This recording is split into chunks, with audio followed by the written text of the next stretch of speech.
They called us primitive, weak, said we'd crumble at the first sign of real conflict. The Galactic Council was wrong about humanity. Dead wrong. 2387. The year everything changed. For 3 centuries, humanity had been the galaxy's newest members, the awkward kids at the cosmic lunch table.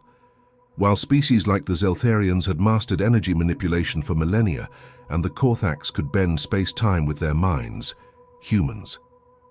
We had stubbornness, and apparently that was about to become our greatest weapon.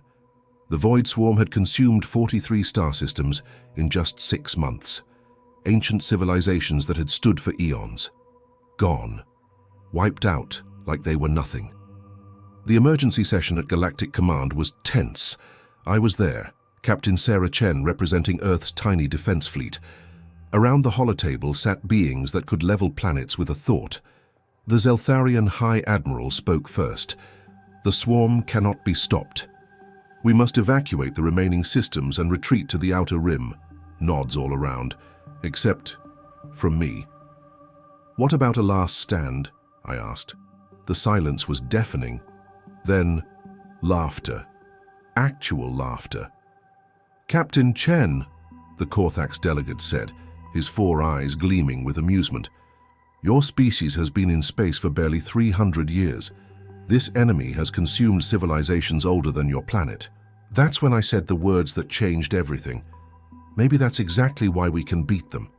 See, here's what the galaxy didn't understand about humans. Every other species had evolved past their primitive instincts. They'd become civilized, refined. They fought wars with elegant strategies, calculated moves, mathematical precision. But humans, we still remembered what it felt like to be prey. While the Council debated evacuation protocols, I was already mobilizing every human ship, every colonial militia, every mining vessel with a plasma torch. The plan wasn't elegant. It was desperate, chaotic, and absolutely insane. We called it the Last Stand Protocol. The swarm hit the Proxima system expecting another easy victory.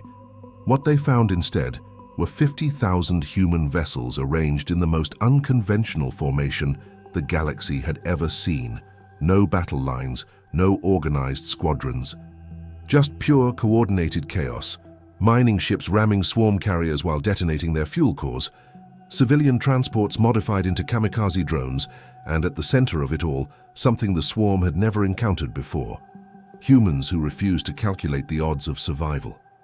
The battle lasted 18 hours.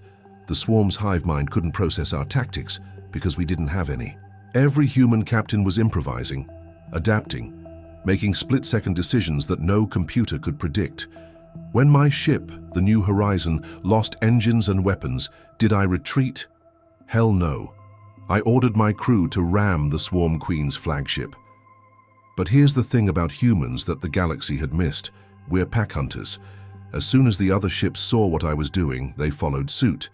Not because of orders or strategy, but because of something deeper, something primal. The will to protect what we love. 50,000 human ships converging on a single target. The Swarm Queen's vessel, a bioship the size of Manhattan, disappearing in the largest explosion in recorded galactic history. And when the smoke cleared, silence. For the first time in 6 months, the swarm had stopped advancing. 3 days later, I stood before the Galactic Council again, but this time nobody was laughing. The Zeltharian Admiral approached me, his energy form flickering with something I'd never seen before. Respect. Captain Chen, he said, we have studied warfare for 10,000 years. How did your species defeat an enemy that destroyed civilizations far more advanced than yours? I looked around the chamber, at beings who could manipulate matter, bend reality, transcend physical limitations, and I smiled. Because you all forgot something important. Sometimes the best strategy is having no strategy at all. Sometimes the most advanced tactic is refusing to give up. Final pause, voice softens but remains powerful. That's the thing about humanity. We're not the strongest, fastest, or smartest species in the galaxy, but we're the only ones stubborn enough to turn our weaknesses into weapons, and that's why when the universe needs saving, they call us.